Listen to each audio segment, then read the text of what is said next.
All right, let's dive right in. Today, we're going to challenge an idea that most of us have been taught our entire lives, the idea that saving your money is the safe, responsible thing to do.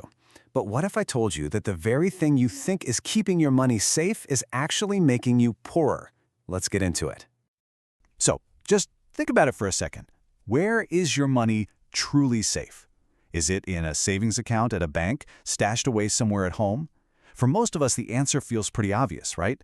But what if that obvious answer is completely, fundamentally wrong? And here's the core of the issue, right here. On one side, you have the common belief saving is safe. It's what we're told to do.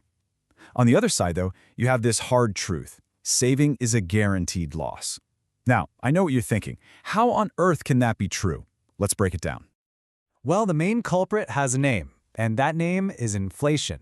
You can think of it as a silent thief. It's this invisible force that's working against your money every single day, every single hour. It's the reason your savings are secretly losing their power, even when the number in your bank account doesn't change one bit. See, to really get a handle on inflation, we have to talk about something called purchasing power. It's actually a really simple idea. It's just, what can your money actually buy? You know, a euro today doesn't get you nearly as much coffee or gas as a euro did 20 years ago. And that's the key. The number of euros you have isn't what matters. It's what you can do with them that counts. Now, you'll often hear that central banks aim for about 2% inflation a year. And 2%, it sounds like nothing, doesn't it? It feels completely harmless. But think of it like a slow leak in a tire. Drip by drip, year after year, that 2% adds up, and it's silently draining the value of every single euro you've worked so hard to save. Okay, so let's make this real. Enough with the abstract percentages, let's talk cold, hard cash.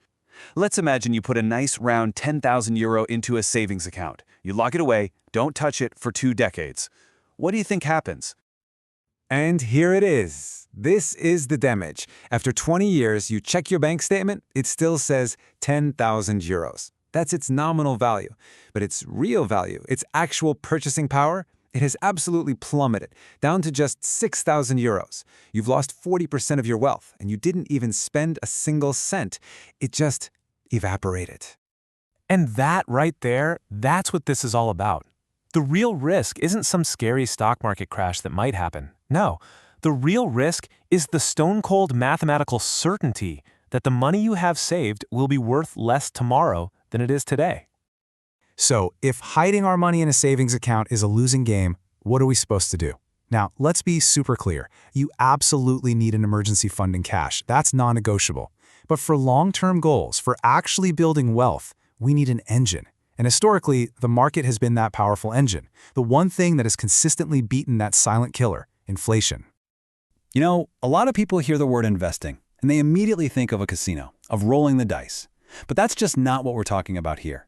Real, long-term investing isn't gambling. It's becoming a part owner in the growth and success of the world's biggest and best companies. You're not betting on a lucky spin, you're betting on progress, on human ingenuity itself. And the history here is pretty hard to argue with.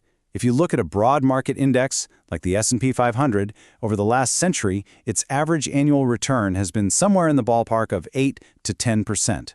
Now, compare that to the 2% inflation is taking away from you. You're not just treading water anymore. You're actually moving forward. You're increasing your purchasing power. Okay, so now for the main event. We're going to tell a simple story of 2 people who take 2 very different paths. And I promise you, this little story will show you the absolutely mind-blowing, life-altering difference between a saving strategy and an investing strategy over time. So, meet person A. We'll call them the saver, and person B, the investor. The setup is exactly the same for both. They both start from zero, and they both put away 500 euros every single month for 30 years. The only thing that's different is what they do with that money. Person A puts it in the bank. Person B invests it in a simple fund that tracks the market. Fast forward 30 years, and just look at this. The results are staggering. Person A, the saver, has a respectable 180,000 euros, although we know its real buying power is way less. But person B, the investor, they have over 700,000 euros. It is not even a contest. The gap between them isn't just a number on a screen. It's a completely different life. So, how did this happen? Was it just blind luck? Absolutely not. It's the magic of compound interest. It's that incredible snowball effect where your returns start earning their own returns. It's not a get-rich-quick scheme. It is the result of 3 simple things: patience, discipline, and time. That's the formula. Okay, let's pull all these threads together.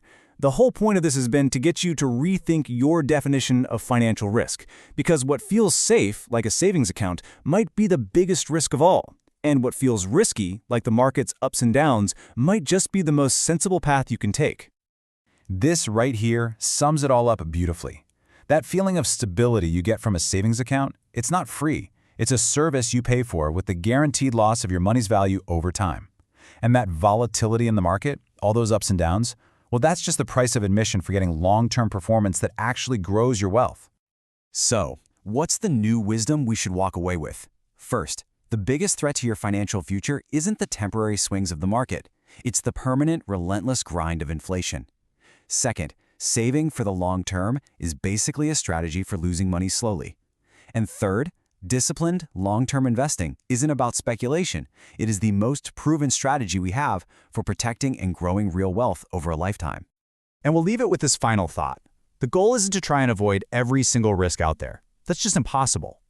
The real goal is to understand the different kinds of risks and to make smart, informed decisions to manage them.